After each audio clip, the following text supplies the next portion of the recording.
Hello दोस्तों, नमस्ते। स्वागत है आपका आज के इस नए वीडियो में, जहां आज हम बात करेंगे जंतु ऊतक यानी कि एनिमल टिश्यू के बारे में। ये मुख्यतः 4 प्रकार के होते हैं। पहला, एपिथेलियमी ऊतक यानी कि एपिथेलियल टिश्यू। दूसरा, संयोजी ऊतक यानी कि कनेक्टिव टिश्यू। तीसरा, पेशीय ऊतक यानी कि नर्वस टिश्यू। और चौथा, तंत्रिका ऊतक यानी कि मसल टिश्यू। एपिथेलियमी ऊतक यानी कि एपिथेलियल टिश्यू जंतु के शरीर को ढकने और रक्षा प्रदान करने वाले ऊतक को एपिथेलियमी ऊतक कहा जाता है।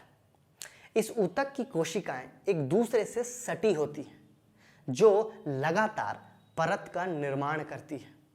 इन परतों के बीच चिपकाने वाले पदार्थ बहुत कम होते हैं और कोशिकाओं के बीच बहुत कम स्थान होता है।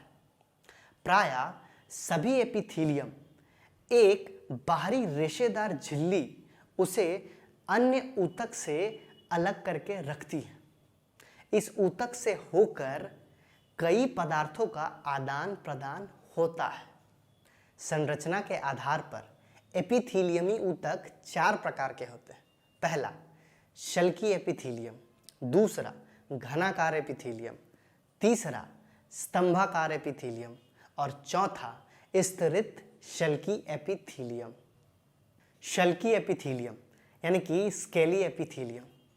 इस प्रकार के एपिथेलियम में कोशिकाएं पतली और चिपटी होती हैं। ये कोमल स्तर का निर्माण करती हैं। ये आहार नली, मुंह, रक्ति वाहिकाएं आदि में पाई जाती हैं। ये वर्णात्मक पारगम्य झिल्ली का निर्माण करती हैं, जिससे होकर पदार्थों का आवागमन होता है। स्तरित शल्की एपिथेलियम यानी कि लेयर्ड स्केली एपिथेलियम। इस प्रकार के एपिथेलियम में कोशिकाओं की कई परतें होती हैं। ये एपिथेलियम हमारी त्वचा में पाई जाती है। ये याद रखना बहुत महत्वपूर्ण है कि हमारी त्वचा ही हमारा सबसे अग्रणी सुरक्षा कवच बनाती है। घनाकार एपिथेलियम यानी कि क्यूबिकल एपिथेलियम। इस प्रकार के एपिथेलियम की कोशिकाएं घनाकार होती हैं। ये एपिथेलियम वृक्क तथा लार ग्रंथि में पाई जाती है। अक्सर घनाकार एपिथेलियम की कोशिकाएं ग्रंथि कोशिका के रूप में किसी द्रव का स्राव करती हैं। इसीलिए इन्हें ग्रंथिल एपिथेलियम भी कहते हैं। स्तंभाकार एपिथेलियम यानी कि कॉलमना एपिथेलियम।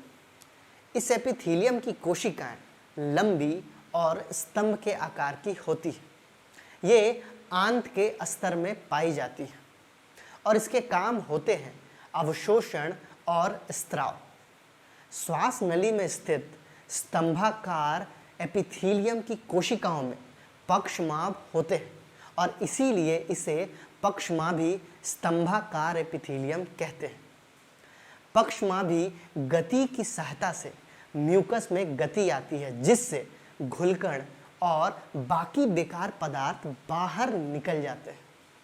संयोजी ऊतक यानी कि कनेक्टिव टिश्यूज मानव शरीर में एक अंग को दूसरे अंग से जोड़ने का काम करती है। ये प्रत्येक अंग में पाई जाती है। ये ऊतकों का एक विस्तृत समूह है। इसका विशिष्ट काम संयोजन करना, अंगों को ढकना और उन्हें सही स्थान पर रखना है। इस ऊतक की कोशिकाएं एक आधात्री यानी कि मैट्रिक्स में धसी रहती है। ये कोशिकाएं आपस में कम जुड़ी रहती हैं। आधात्री जेली की तरह तरल, सघन और कठोर हो सकती है। रक्त, अस्थि, उपास्थि, एरियोलर ऊतक और वसामय ऊतक संयोजी ऊतक के विभिन्न प्रकार हैं। रक्त यानी कि ब्लड। रक्त में प्लाज्मा आधात्री का काम करती है। रक्त में लाल रक्त कणिकाएं, श्वेत रक्त कणिकाएं, प्लेटलेट्स निलंबित रहती हैं। रक्त का काम है विभिन्न पदार्थों का संवहन।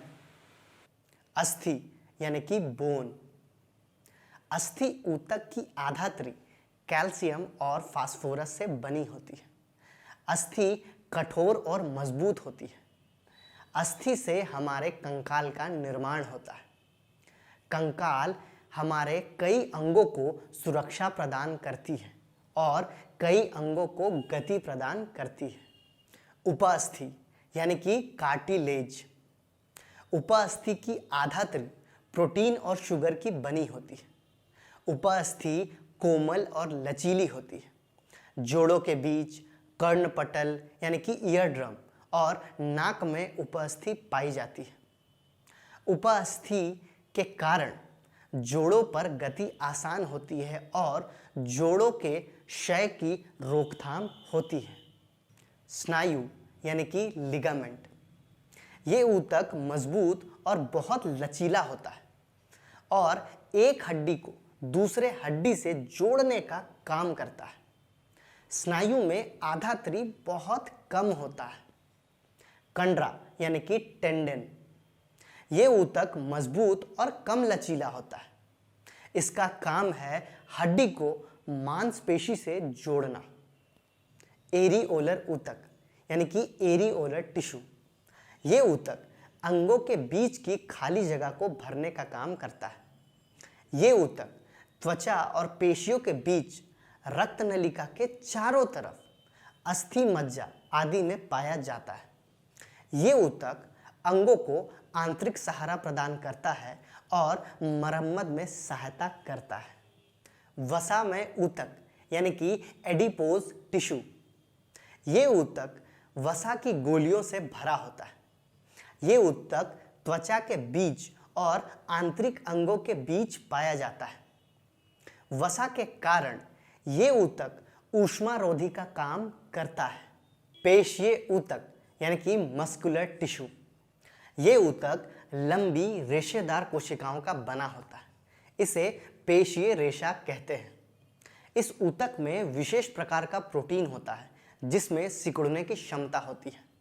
इस प्रोटीन के कारण पेशियों में संकुचन होता है और संकुचन के कारण पेशी गति में मदद करती है। जब आप अपना हाथ कोहनी के पास से मोड़कर उठाते हैं तो पाँव के आगे वाली पेशियां संकुचित होती हैं और जब बाह के पीछे वाली पेशियां संकुचित होती हैं तब आपका हाथ सीधा हो जाता है। मस्कुलर टिश्यू यानी कि पेशी ऊतक 3 प्रकार का होता है। पहला ऐच्छिक पेशी, दूसरा अनैच्छिक पेशी और तीसरा हृद पेशी। ऐच्छिक पेशी यानी कि वॉलेंट्री मसल। इस ऊतक में हल्के और गहरे रंग की धारियां दिखाई देती हैं, इसीलिए इसे रेखित पेशी भी कहते हैं। इस ऊतक की कोशिकाएं लंबी, बेलनकार, आशाखित और बहुनाभिकीय होती हैं। ये ऊतक अक्सर उन अंगों में पाया जाता है जहां ऐच्छिक गति होती है, इसीलिए इसे ऐच्छिक पेशी कहते हैं। ये ऊतक अक्सर हड्डियों से जुड़ा रहता है, इसीलिए इसे कंकाल पेशी भी कहते हैं। अनैच्छिक पेशी यानी कि इनवॉलेंट्री मसल। इस ऊतक की कोशिकाएं तरकु रूपी यानी कि बीच से चौड़ी और सिरों पर मोटी होती है। इन कोशिकाओं में शाखा नहीं होती है और एक ही केंद्रक होता है। इसे अरेखित पेशी भी कहते हैं क्योंकि इसमें धारियां नहीं होती है। ये ऊतक उन अंगों से जुड़ा रहता है जहां ऐच्छिक गति संभव नहीं है। हृद पेशी यानी कि कार्डियक मसल। इस ऊतक की कोशिकाएं बेलनकार, शाखाओं वाली और एक केंद्रक होती है। ये ऊतक हृदय में पाया जाता है। ये ऊतक जीवन भर लगातार संकुचन और प्रसार करता रहता है, जिसके कारण हमारा हृदय धड़कता रहता है। तंत्रिका ऊतक यानी कि नर्वस टिश्यू। इस ऊतक की कोशिका को तंत्रिका कोशिका या न्यूरॉन कहते हैं। न्यूरॉन का आकार किसी अनियमित तारे की तरह होता है, जिसके पीछे एक लंबी दुम होती है। कोशिका में एक केंद्रक होता है और कोशिका से अनेक बाल जैसे उग्र निकलते हैं, जिसे डेंड्राइट कहते हैं। कोशिका की दुम को एक्सॉन कहते हैं और न्यूरॉन 1 मीटर तक लंबी हो सकती है। न्यूरॉन का डेंड्राइट नर्व सिग्नल पकड़ने का काम करता है और एक्सॉन के अंतिम सिरे से सिग्नल आगे बढ़ते हैं। हमारा मस्तिष्क नर्व कॉर्ड और अन्य तंत्रिकाएं तंत्रिका ऊतक से बनी होती है। तंत्रिका ऊतक का काम है हमारे शरीर के अंगों का नियंत्रण और समन्वय। तो आज के इस वीडियो में इतना ही। मिलते हैं आपसे अगले वीडियो में एक नए और इंटरेस्टिंग चैप्टर के साथ। और शुरू से इस वीडियो में बने रहने के लिए थैंक यू सो मच।